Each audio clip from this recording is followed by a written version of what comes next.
네, 실적 시즌이 임박했습니다. 현재 시장을 이길 반등 모멘텀을 여기서 찾을 수 있을지 지켜봐야 될 것 같은데요. 오늘 특별히 모신 이분과 이야기 나눠보겠습니다. 이선엽 신한금융투자 영업부 부장 자리하셨습니다. 안녕하세요. 네, 안녕하십니까. 안녕하십니까. 예, 저희가 이야기를 나누기 전에 지금 시장이 너무 많이 빠져서 네. 일단 지수부터 체크를 해보겠습니다. 지금 코스피가 1.36% 하락하면서 2,950선도 내준 상황입니다. 그리고 코스닥도 지금 1,000선까지 조금 위협받고 있는 상황이네요. 2% 가까이 하락을 하면서 지금 새해 이번 주 좀 굉장히 난이도 높은 시장이 전개가 되고 있습니다. 수급을 잠깐 살펴보면요. 지금 원달러 환율이 1,198원을 가기 때문에 외국인에 대한 수급도 좀 부담스러운 상황인데 선물 시장에서 결국에는 10,000계약 넘게 매도로 돌아선 상황입니다. 원달러 환율은 1,198원 지금 계속 이어가고 있는 상황 체크를 해보셔야겠습니다. 네, 이어서 이야기 나눠보도록 하죠. 미국 시장이 잘 갈 때도 우리 시장은 좀 지지부진했는데 어제 나스닥이 빠지니까 오늘 성장주들이 타격을 크게 받는 것 같습니다. 일단 우리 시장 전망을 해보기 전에 미국 시장도 전망을 해봐야 될 것 같은데 미국 시장은 올해도 잘 갈까요? 전체적으로 미국이나 한국 시장이나 지난해보다는 조금 좋을 수 있다라고 보고 있고요. 지난해 이제 특히 한국 시장이 많이 어려웠는데 특히 이제 한국 중심으로 지난해보다 우리가 더 나은 시장이 될 것 같다라고 판단을 하고 있는 상황이고요. 근데 이제 오늘도 시장을 보셨겠지만 지수가 빠지기도 하지만 전반적으로 보면 색깔의 변화가 일어나고 있다라고 보는 게 맞는 것 같습니다. 색깔의 변화. 네, 전체적으로 이제 분기마다 주도주군들의 변화가 있다라고 보여지는데 오늘도 보셨겠지만 미국에서도 다우는 오르고 나스닥은 내리는 모습이어서 1분기만 놓고 보면 기존에 우리가 흔히 얘기했던 성장주에 대한 개념보다는 가추지라고 부르긴 그렇고 사이클 주식이라든가 아니면 경기가 회복됐을 때 그 수혜를 볼 수 있는 이런 기업들 중심으로 일단 단기적인 상승 모멘텀이 작용하고 있다라고 보는데요. 잘 아시다시피 시장과 관련해서 제일 중요한 변수 중에 하나가 뭐 여러 가지가 있겠지만 미국의 뭐 여러 가지 통화 정책 변수도 있을 거고 또 이제 실적에 대한 변수도 있을 거고 많은 부분들이 있겠지만 올해는 전체적으로 경기 자체가 회복세에 놓인다라고 본다라면 뭐 1분기 정도 현재 지금은 좀 시장이 어렵긴 하지만 이런 부분이 좀 지나면 중순부터는 좀 돌아설 가능성이 높다라고 보고 있고요. 올해 전체 시장만 놓고 보면 하반기로 갈수록 또 1분기 중후반으로 갈수록 우리 시장도 현재보다는 조금 더 나은 모습을 보이지 않겠느냐 이제 그렇게 생각을 하고 있습니다. 그래요. 아니 근데 우리 시청자 여러분께서는 이선엽 센터장이 더 익숙하실 텐데 네. 우리 현정앵커 소개하실 때 영업부장으로 소개하셨습니다. 제가 이번에 자원을 해서 네. 모든 직위를 내려놓고 영업을 지원을 했습니다. 그러세요? 많이 하고 싶었고 주식에 조금 더 이제 집중하고 싶은 모습이었는데 제가 이제 이전에 센터장 할 때는 거기도 이제 기금 같은 거 운용을 하고 굉장히 좋은 사업인 건 맞는데 네. 중심이 채권 중심입니다. 그러다 보니까 저하고는 조금 이제 케미가 좀 맞지 않았을까라는 생각을 해서 뭔가 조금 더 주식에 올인할 수 있는 방법을 찾자라고 해서 이제 이번에 이제 인사적으로 좀 그 영향이 좀 있었고요. 그래서 제가 좀 원해서 영업부로 이렇게 내려왔습니다. 그래요. 제가 하나 그러면 네. 부장님께 여쭤보고 싶은 게 지금 현재 뭐 아시아 시장이 좀 약하기는 시작합니다만 네. 지금 우리 시장이 어제 오늘 뭐 이제 새해 시작하고 사흘째입니다만 네. 유난히 우리 시장이 좀 약하다는 느낌 들지 않으세요? 네. 뭐 특별한 이유가 있다고 보십니까? 첫 번째는 수급적인 요인이 굉장히 큰데요. 지난 연말 기준으로 해서 배당을 받으러 들어왔던 기관 투자자 물량이 굉장히 많았습니다. 네. 현재 보시면 올해 내내 뭐 며칠 되진 않았지만 지금 시장을 팔고 있는 세력이 외국인은 아니고 현재 기관들 특히 금융투자 중심으로 매물이 쏟아지고 있는데 앞으로도 오늘도 좀 많이 나오고 있는데 1조 4천억 정도가 더 나올 가능성이 높습니다. 요 매물을 소화하고 있는 과정이다라고 보시면 될 것 같고 뭐 우리 뭐 소장님께서도 많이 지켜보셨겠지만 우리 시장의 방향성을 결정하는 건 기관보다는 외국인이었는데 네. 외국인들은 오늘 많지는 않다고 하더라도 어쨌든 순매수 규제를 유지하고 있고 어제도 마찬가지였기 때문에 현재 시장의 조정이 방향성을 예고한다기보다는 연말에 들어왔던 배당 물량을 소화하는 과정 속에서 있는 게 첫 번째라고 보여지고 두 번째는 안타깝게도 최근에 우리나라의 무역 수지가 적자를 기록을 했죠. 12월 달에. 예, 그렇습니다. 그러면서 전체적으로 환율 불안 이런 부분들도 시장에 조금 영향을 미치고 있는 거 아닌가라는 생각이 들고요. 그리고 최근에 또 잘 아시다시피 그동안 많이 올랐던 기업들, 뭐 2차 전지나 아니면 뭐 플랫폼이나 이런 기업들 같은 경우도 미국의 성장주 조정과 맞물려서 사실 쉬고 있는 모습들 이런 것들도 큰 영향이 미치고 있다고 보여집니다. 그러나 본질적으로는 앞서 말씀드린 것처럼 배당과 관련해서 금융투자에 들어왔던 물량 자체가 대형주 중심 아니겠습니까? 네. 그 매물을 흡수하는 과정에서 우리나라 수급 여건이 아직도 취약하다 보니까 해외 국가보다도 더 부정적인 영향을 받고 있는 거라고 현재 판단이 됩니다. 네. 요즘 우리 특히 수요일, 목요일 되면은 시장 변동성이 유난히 커지는 것에 맞습니다. 대해서 이 위클리 옵션 영향인가 하는 그런 시각도 있는데 그 부분에 대해서는 어떻게 보십니까? 뭐 그런 부분들도 영향이 충분히 있다라고 보여지고요. 어찌됐든 간에 전체적으로 시장 자체 수급이 취약하면 다른 국가들보다 변동성이 확대될 수 있는 부분은 여전히 있다라고 보여지고 또 아마 대부분 투자자분들께서 최근에 이제 여러 매체로 돌아다녀 보면 공통적으로 있는 게 한국 시장에 대한 그 신뢰가 좀 많이 훼손이 된 것 같아요. 신뢰. 네, 그렇죠. 뭐 미국을 가야 된다. 네네. 한국 시장은 쉽지 않을 거다. 이런 어떤 우려들이 지속되다 보니까 이런 어떤 심리적인 영향들도 방향성보다는 지수 변동성에 많은 영향을 주고 있는 거 아닌가라고 생각이 듭니다. 네. 근데 오늘 시장이 이렇게 많이 빠지는 게 사실 이제 내일 새벽에 FOMC 의사록이 네. 공개되지 않습니까? 그러니까 우리가 생각하는 것보다 더 매파적으로 나오지 않을까에 대한 우려도 있을 것 같은데요. 뭐 조기 금리 인상 얘기 나오고 있잖아요. 시장에 미치는 영향은 어떻게 될까요? 우선 현재 미국 그 FOMC가 그러니까 연준이 현재 시장에서 하고 있는 정책의 핵심은 기대 인플레이션을 꺾는 거죠. 물가가 너무 높다 보니까 기대 인플레이션을 꺾기 위해서는 현재 시장이 생각했던 것보다 조금 더 매파적으로 발언을 해줘야 기대가 꺾이겠죠. 쉽게 얘기해서 연준이 이 물가를 잡을 수 있을 거란 신뢰가 형성되어야 되는 국면이 지금이라고 보여집니다. 그런 측면에서 놓고 보면 현재 인플레이션과 관련해서 좀 더 강한 어조로 얘기를 했을 가능성이 높다라고 보여지고 이러한 부분들이 연준 의사록을 통해서 발표가 되지 않을까라고 생각이 드는데 일정 부분 이런 부분은 시장에 이미 반영됐다라고 생각을 하고 있습니다. 어제 오늘 미국 시장에서도 움직임을 보셨겠지만 미국 국채 수익률 2년물과 10년물의 움직임을 놓고 보면 2년물보다는 10년물이 훨씬 더 많이 올랐습니다. 네. 오늘 같은 경우 2년물은 그렇게 오르지도 않았고 만약에 미국의 어떤 이런 통화 정책과 관련해서 시장에 위협을 줄 정도로 굉장히 매파적이었다는 판단이 들었다라면 2년물이 더 많이 올랐어야 되는데 10년물이 오르고 있다는 얘기는 통화 정책에 대한 우려보다는 경기 회복세에 대한 기대가 커지고 있다라고 보시면 될 것 같고 당연히 경기 회복에 대한 기대가 커지면 통화 정책은 따라오는 거겠죠.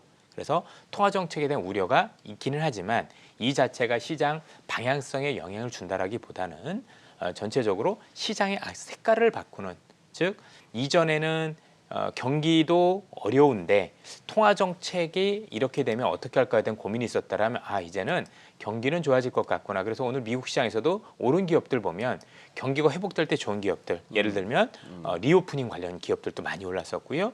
또 흔히 얘기하는 다우지수가 많이 올랐으니까 국영제 중심으로 많이 올랐거든요. 이런 색깔이 변하는 과정에서 기존에 있던 성장주를 팔고 사는 과정이다 보니 지수가 더 안 좋게 보일 뿐인 거지 뭐 시장의 색깔 바꾸는 이상의 역할은 아닐 것이다라고 보고 있고 올해 내내 연준이 매파적인 색깔을 보인다고 하더라도 현재 연준의 통화 정책이 경기 회복을 전제로 해서 사실 금리 인상이라든가 모든 걸 결정하고 있기 때문에 저희들이 볼 때는 변동성 이상의 변수는 아닐 거다. 시장의 어떤 그 지수의 방향을 꺾는 변수는 아닐 거다라고 보고 있습니다. 아시다시피 이미 뭐 올해도 벌써 3번의 금리 인상을 예고했는데도 불구하고 최근까지도 시장이 지속적으로 오르지 않았었습니까? 이 부분 이미 알고 있다라고 놓고 본다라면 이 자체가 뭔가 방향성에 대한 변수는 아니지 않을까. 그래서 저는 많은 투자자분들한테 올해는 통화 정책에 대한 어떤 우려보다는 이것 때문에 바뀌는 시장의 어떤 색깔의 변화 또는 시장의 방향성의 어떤 생각보다 더 좋아질 수 있는 어떤 부분들에 대해서 좀 더 귀추를 기울여야 되지 않을까라고 생각이 듭니다. 네. 지금 저는 이렇게 부장님 말씀도 들으면서 시세도 보면서 채팅방도 잠시 보고 네. 있는데 의외로 우리 지금 투자자분들 그리고 시청자분들의 이 상실감이 굉장히 큰 것 같습니다. 그럼요. 어렵죠. 예. 사실 뭐 어떻게 들으실지 모르겠습니다만 한 뭐 1% 정도 좀 넘는 이런 데 지수 하락 시장에서는 수시로 있는 건데 지금 요 레벨에서 이렇게 유난히 우리 투자자분들이 힘들어 하시는 것이 괜히 이러시는 것 같지는 않고 뭐 그럴 만한 지금 지수된가요, 여기가? 지수가 문제가 아닌 것 지수가 같고요. 문제가 아니고. 네. 지금 지수는 소폭 하락인데 그렇게 많은 폭은 아닌데 지금 아마 개인 투자자분들께서 특히 우리 투자자분들께서 많이 들고 계시는 업종들은 제가 볼 때 오늘 대부분 3에서 한 5% 정도 내린 아하. 기업들이 많을 겁니다. 네. 뭐 게임주가 그랬을 거고 성장주. 이런 것들도.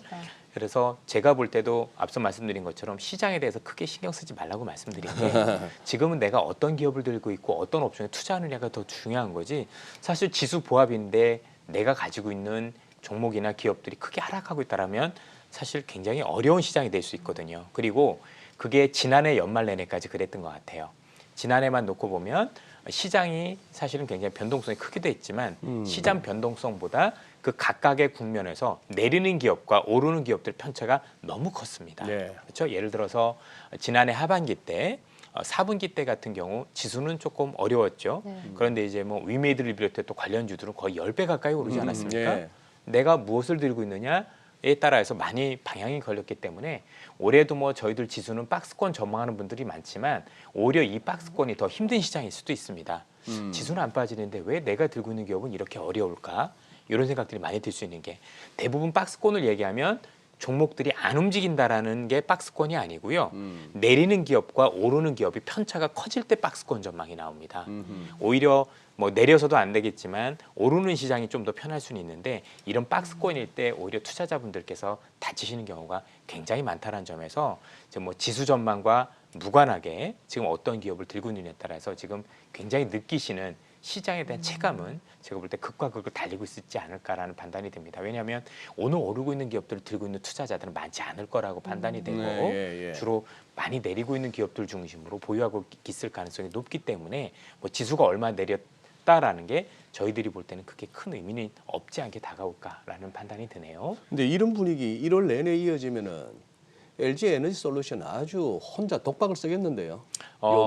이런 분위기가 음. 저는 1월 중순 이후 되면 네. 조금 완화가 될 수 있다고 보여지는데요.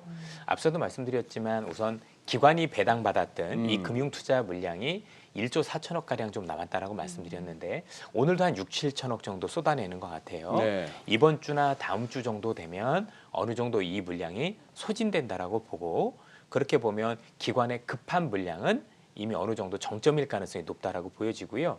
또 다음 주 이후에 미국에서 소비자 물가 지수 그리고 도매 물가 지수가 발표가 됩니다. 이 물가 지수가 발표가 되면 지난달에 비해서 생각보다 그 물가 관련 지표가 내려올 가능성이 굉장히 높습니다. 이 물가 지표에서 차지하는 비중 중에 지난해 11월 물가를 굉장히 크게 끌어올렸던 부분들이 에너지 가격들이었었고 여러 요인들이 있었는데 12월만 놓고 보면 11월보다 굉장히 완화된 부분이었었거든요. 그래서 12월 물가 지표를 발표하는 요 1월 중순에 미국에서 나오는 물가 지표로 인해서 물가가 고점이지 않을까? 물가가 단기 정점일 수 있다라는 기대가 형성될 수 있다라고 본다라면 그 이후부터는 지금 조금 어려운 국면에 대해서 다소 이제 숨통을 트일 수 있는 그런 어떤 시기가 도래한다라고 보고 있고요. 오늘 아마 아침에 뉴스를 보신 분들도 있겠지만 뉴욕 연준에서도 새로운 지수를 하나 만들었더라고요. 그게 글로벌 서플라이 체인 관련 인덱스였었어요. 공급망과 관련해서 현재 어떻게 돌아가고 있느냐 여기에 대해서 뉴욕 연준도 정점인 것 같다라는 표현을 쓰기 시작을 했거든요. 이런 것들이 맞물리는 게 이런 중순 정도가 되는 거니까 뭐 다음 주 제가 알기로는 후반으로 이렇게 나오고 있는 것 같은데 이번 주 정도가 지나고 기관 매물 받고 그다음에 현재 진행되고 있는 것과 관련해서 일정 부분 매물이 소화되고 나면 저는 다음 주 이후부터는 뭔가 시장의 반전의 기회를 찾을 수 있다라고 보고 있습니다. 네, 시장의 색깔이 지금 경기 회복으로 좀 바뀌었다라고 네. 말씀을 하셨잖아요. 그럼 그게 1월 중순까지 간다? 아니면 1월 중순 이후에도 그런 쪽으로 흐름이 이어갈 거라 보시는 거예요? 현재는 이 관련주들이 올라오는 게 조금 더 이어진다라고 볼 수가 있는 게 왜냐하면 지금 오미크론과 관련해서 시장에서는 굉장히 좋은 것들을 많이 보고 있습니다. 확산이 문제가 아니라 이 정도 치명률이 낮다라면 우리가 알고 팬데믹이 끝나간 거 아니냐라는 기대들이 많이 올라오고 있거든요. 네. 요 기대들이 형성이 된다라면 그동안에는 사실 팬데믹이 뭐 좋았다 나빴다를 반복했음에도 불구하고 곧 끝날 것이라는 기대는 없었었죠. 근데 이번에는 그래도 종식에 대한 기대까지 나오고 있는 거 보면 이 종식과 관련해서 그동안 안 움직이지 않았었던 그런 기업들, 예를 들어서 지금 미국 같은 경우도 항공이나 뭐 크루즈 그러니까 이런 리오프닝이 기업들이 좀 그렇습니다. 그러네요. 예, 리오프닝도 그렇고 요 자체가 결국 경기 회복을 저해했던 요인이니까 경기 회복이 좀 더 가시화될 수 있을 거고 특히 그동안 미뤘던 기업들의 투자가 일어날 수 있습니다. 대부분 기업들이 원래 지금 투자를 해야 되는데 오미크론이나 팬데믹 오래 가다 보니까 투자를 미룬 점들이 있었거든요. 그래서 이런 투자가 재개된다라고 보면 투자와 관련된 기업들, 그게 신경제 관련주보다는 구경제 관련주가 많이 되겠죠. 그래서 지금 움직이고 있는 이 기업들이 조금 더 시세가 연장될 가능성에 무게를 두고 보실 필요가 있다라고 보여집니다. 그럼 상반기에는 리오프닝, 특히 뭐 아니면 경기 회복세가 짙게 나타날 수 있는 대형주 이쪽으로 접근을 해봐야 될까요? 현재는 그렇게 보고 있고요. 이런 흐름들이 뭐 상반기 내내까지는 아니더라도 최소한 1분기는 시장에서 조금 우호적인 환경이 지속되면서 시세를 이끌 거라고 현재는 판단을 하고 있습니다. 네. 그렇군요. 그렇다면은 이제 코스피 예상 밴드를 저희가 여쭤보진 않은 사실 이제 지수는 중요하지 않다라는 말씀을 하셨잖아요. 네. 그래도 지금 신한금융투자에서는 좀 어떻게 예상을 하고 있죠? 올해 상단을 3,500으로 보고 있습니다. 그런데 아시다시피 저희 신한금융투자 말고도 대부분의 지금 하우스들의 뷰를 보니까 대부분 3,400에서 3,500 정도로 크게 차이 나진 않더라고요. 그런데 저도 이제 리서치 한 15년 정도에서 투자 전략을 담당을 했었지만 이전의 모든 사례를 보면 연초에 했었던 전망이 그대로 되는 경우는 매우 드물었다라고 보시면 될 것 같고요. 그렇죠. 시장에 변화가 생길 때마다 이 전망치는 변화할 가능성이 높다라고 보고 있습니다. 저는 현재까지는 이 변화 자체가 마이너스 요인보다는 조금 더 올리는 쪽에 좀 포커싱을 두고 향후의 시장을 반영하지 않겠느냐라고 생각을 하고 있는 부분이고요. 물론 이제 그런 것들이 선결되기 위해서는 여러 가지 조건이 맞아 떨어져야 될 거라고 생각을 하는데 뭐 지난해도 아시겠지만 그 지난해였었죠. 그 지난해에도 시장 전망을 했었을 때 그때 11월에 시장 전망을 하고 12월에 내년 전망을 또 바꿨던 거 기억을 하실 거예요. 지난해 네. 상반기 워낙 시장이 강했었으니까 그랬던 것처럼 이 전망이 그대로 간다가 아니라 뭔가 시장에 대해서 조금 변화를 생각을 하고 어느 정도 밴드를 좀 묶어놨다라고 보시는 게 맞는 것 같아요. 그래서 언제든지 전망을 바꿀 만한 태세들을 각 증권사가 전 취하고 있다라고 보여지고요. 지금은 그러니까 정확하게 위다 아래다 크게 얘기하기 싫은 또는 그거에 대해서 판단하기 어려운 국면이라고 보고 있는 것 같아요. 왜냐하면 전염병이니까. 또 내년에 또 정치 변수가 있죠. 우리나라 대선이라는 변수도 있고 여러 가지가 있다 금년이죠, 보니까 벌써. 네, 여기에 따라서 많이 달라질 수 있거든요. 예. 그러다 보니까 뭐 저분들이 틀렸다 안 틀렸다 이런 얘기보다는 그거에 따라서 많은 변수들이 있기 때문에 지금 나오는 전망치보다는 사실 저희들이 좀 많이 변화할 수 있는 부분들이 있다 보니까 조금 더 각 하우스들의 또는 저희들도 마찬가지겠지만 나오는 그 시장 전망에 대해서 분기별로 좀 체크를 하실 필요가 있지 않을까. 지난해에도 저희들이 보면 지수가 어땠다보다는 분기마다 업종들이 많이 달라졌었어요. 예. 그래서 뭐 지수가 올라갔다가 중요한 게 아니라 각 분기별로 시장을 이끄는 업종들이 무엇인가에 대해서 올해도 굉장히 좀 더 초점을 맞춰야 되는 시장이 아닌가라고 보여집니다. 이건 저 개인적인 궁금증인데 부장님 지금 갑자기 이제 로봇 합니다. 네. 근데 오늘 벌써 이 로봇 관련주들 중에 뭐 수직 상승하다가 지금 뭐 많이 빠지죠. 거꾸러지고 있는데 지금 최근에 달렸던 그 관련주들이 진짜 로봇 기업이라 할 만한 기업들입니까? 몇몇은 있습니다만 몇몇은. 그렇습니다. 대부분은 기대감 때문에 오른 기업들은 많습니다. 네. 왜냐하면 최근에 이제 로봇 관련해서 좋은 얘기들이 많이 나왔던 게 첫 번째는 얼마 전 지난해였었죠. 테슬라 데이에서 앨런 머스크가 들고 나왔던 게 AI 데이를 하면서 재밌게도 로봇을 얘기를 했어요. 앞으로 로봇 사업이 좋아질 거다라고 얘기를 했고 또 실제 우리나라 기업들 보면 보스턴 다이내믹스라고 현대자동차가 인수한 기업 중에 또 로봇 기업이 있어요. 그렇죠. 또 예. 삼성전자도 로봇을 얘기를 하고 있고 전체적으로 AI가 발달을 하고 자율주행 사업이 커지면 사람들은 의외로 자동차 사업을 많이 보지만 거기에 대한 수혜를 가장 크게 보는 게 로봇입니다. 왜 로봇이 수혜를 보냐면 자율주행 같은 경우는 아시겠지만 100km 이상으로 달릴 때도 안전을 보장하는 게 자율주행인데 로봇 같은 경우 시속 10km밖에 안 나거든요. 그러면 이게 로봇을 적용했었을 때 훨씬 로봇과 관련해서 경쟁력의 산업으로 키울 수 있다라고 보는 거죠. 그래서 그 기대감들이 현재 큰 기업부터 우리나라 기업들까지 경쟁력의 산업으로 육성한다라고 하니 거기에 대한 기대감이 묻어나서 올랐다라고 보는 게 맞다라고 보여지는데 이 중에서 물론 앞서도 말씀드린 진짜 기업들도 있겠지만 그렇지 않고 단순 로봇에 발만 걸치고도 오른 기업들도 많다라는 점에서 놓고 볼 때는 아직은 옥석이 가려졌다라고 보여지지는 않습니다. 그렇군요. 자, 그러면은 1월 달에 이제 4분기 실적 발표가 이어지지 않습니까? 네. 여기에 대한 기대감도 저희가 좀 생각해 볼 수 있을 것 같은데 실적 시즌에 저희가 주목할 점은 어떤 것들이 있을까요? 가장 실적에서 지금 우리가 주목하는 기업들은 여전히 반도체겠죠. 사실 그 지난해 연말에 네. 반도체가 굉장히 안 좋을 것이다라는 전망들이 있었는데 실제 그런가라고 봐야 되는데 이미 뭐 아시겠지만 마이크론 테크놀로지 실적을 통해서 생각보다 나쁘지 않았고 회복세도 빠를 수 있다라는 부분들이 있다라는 점에서 놓고 볼 땐 지난 실적에 대한 4분기 실적에 대한 부분보다도 1분기나 2분기에 대한 가이던스를 어떻게 주느냐가 더 핵심인 것 같아요. 이미 시장에서 놓고 봤었을 때는 반도체 관련한 이런 큰 기업들은 생각보다 실적이 나쁘지 않을 거라는 걸 알고 있는 것 같습니다. 그리고 또 나머지 기업들은 제가 볼 때는 실적을 보실 필요가 있는 게 어떤 부분을 살펴봐야 되냐면 매출은 되게 좋았거든요. 그런데 지금도 보셨겠지만 12월 무역 수지가 적자였다라는 얘기죠. 네. 그만큼 비용이 올라갔다는 부분이 있는 건데 과연 우리 기업들이 이 올라간 비용에 대해서 어느 정도 피해를 보고 있는지에 대한 부분을 살펴볼 수 있는 게 4분기 실적이 아닌가라는 생각이 들고 중요한 건 이 비용 올린 부분에 대해서 올라간 부분에 대해서 4분기 실적 발표를 통해서 발표를 하겠죠. 우리가 향후에 이 부분을 반영을 해서 가격을 올리겠습니다라고 얘기를 할 수도 있을 거고 또 하나는 이런 현재 비용 상승 국면이 더 지속될 수 있다라고 얘기를 할 것인지 여부를 살펴보실 필요가 있습니다.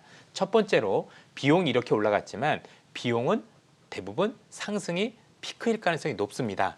그런데 이걸 반영해서 우리가 제품 가격 올리겠습니다라고 얘기하면 사실 4분기 실적은 굉장히 좋아지는 그림이 되는 거고요. 그런 얘기를 안 하고 비용만 계속 올라가는 그림이고 우린 소비자들한테 전가시키기 쉽지 않은 기업입니다라는 기업들이 나올 거라는 얘기죠. 이런 기업들은 사실 4분기 실적 이후에도 주가 반등이 제약될 가능성이 높습니다. 그래서 4분기 실적 발표 때 비용이 올라간 부분에 대해서 얼마나 실적이 망가졌는지 여부를 첫 번째 확인하고 두 번째 이 비용을 어떻게 전가시킬 수 있는지 여부를 확인하는 게 4분기 실적을 보는 포인트가 된다는 점에서 지수보다는 각 기업별로 굉장히 명암이 극명하게 엇갈릴 거라고 보고 있습니다. 네.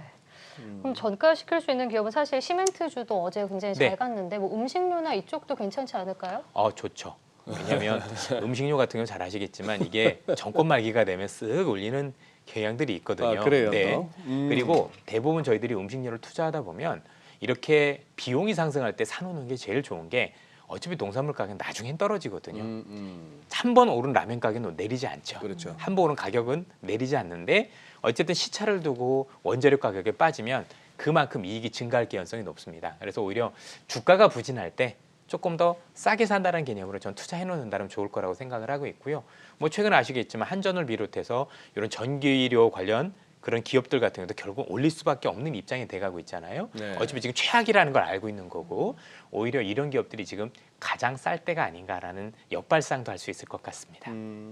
부장님 가시기 전에 하나만 더 네. 여쭤볼게요. 지금 우리 투자자분들한테는 뭐 절박한 어떤 문제이기도 한데 네. 또 말씀하시는 분이나 우리 투자자분들도 사실은 어려운 문제인데 지금 오늘 같은 이런 하락폭을 갖다가 하루 이틀만 더 보여버리면 또 2,900도 깨집니다. 네. 만약에 지금 FOMC 의사록을 갖다가 뉴욕에서부터 조금 이렇게 부담스럽게 해석하고 뭐 고용지표 이후에도 고용지표가 어떻게 나오건 간에 미국 장이 빠진다 그러면서 2,900도 이렇게 지수 자체가 깨진다 이런 상황일 때 그냥 견디라 하시겠습니까? 그냥 좀 줄이라 하시겠습니까? 저는 견디는 게 견디는 게 맞다라고 맞다. 생각을 하는 게 앞서도 말씀드렸지만 다음 주 이후부터 나오는 물가 지표부터는 우리한테 우호적으로 작용할 가능성이 높다라고 현재 생각을 하고 있고 지금 환율도 굉장히 걱정이지만 외국인 입장에서 생각하면 지금 매수 들어오면 환차익을 볼 수 있는 사실 부분이 되겠죠. 우리나라 원화가 강세일 때 외국인이 들어온 건 맞지만 이런 때 바닥일 때 들어오는 경우들이 많습니다. 왜냐하면 지금 나오고 있는 무역 수주를 오다가 꼼꼼히 살펴보니까 에너지 가격 급등에 따라서 에너지 수입과 관련한 부분들이 굉장히 영향을 많이 미쳤는데 다음 달에 나오는 지표보다는 이게 개선될 가능성이 좀 있고요. 계절적으로도 한번 보시면 겨울이 지나가고 있지 않습니까? 겨울 이후에 에너지 가격은 지금보다 높은 가격보다는 좀 낮아질 가능성이 있죠. 저는 그거보다도 향후 뭐 특히 이제 1월 이후 시장에 대해서도 뭐 1분기를 나쁘지 않게 보는 가장 큰 이유 중에 하나가 이건 꼭 아셨으면 좋겠는데, 아시다시피 우리나라 경제가 좋든 싫든 간에 중국하고 많이 연관이 돼 있는데, 중국 경제가 생각보다 안 좋은 이유는 뭐 크게 세 가지 정도가 있습니다. 하나는 잘 아시는 것처럼 최근에 성장해서 공동부유로 어쨌든 정책을 바꾼 게 하나가 있을 네. 거고, 두 번째는 규제가 있기도 했는데 이 규제가 이제 헝다와 같은 부동산 규제 때문에 있는 것도 있었는데, 가장 중요한 부분들은 제가 볼 때는 동계올림픽을 성공으로 이끌기 위해서 코로나와 관련해서 너무나도 강한 규제라고 있기 때문이라고 생각합니다. 이거 뭐 누가 하나 몇 명과 도시를 완전히 봉쇄를 시키잖아요. 이게 수요에 큰 영향을 미쳤다라고 생각을 하거든요. 그러면 올림픽을 성공적으로 끝나고 난 이후에는 이미 우리가 알고 있는 오미크론 영향이 덜하다고도 하니 이전보다 요 코로나와 관련해서 방역을 조금 더 완화시킬 가능성이 높아요. 그러면 1분기 내로 중국 경제가 지금보다는 좋아질 수 있다는 기대도 형성될 수 있다라고 본다라면, 저는 지수가 조금 무너진다라고 해도 8기보다는 그래도 조금 더 버티면서 이러한 점들을 기다리는 게 맞지 않을까, 이런 전망을 가지고 있습니다. 네. 네, 알겠습니다. 오늘 말씀 여기까지 듣겠습니다. 신한금융투자 이선엽 영역부 부장과 함께했습니다. 예, 고맙습니다. 감사합니다.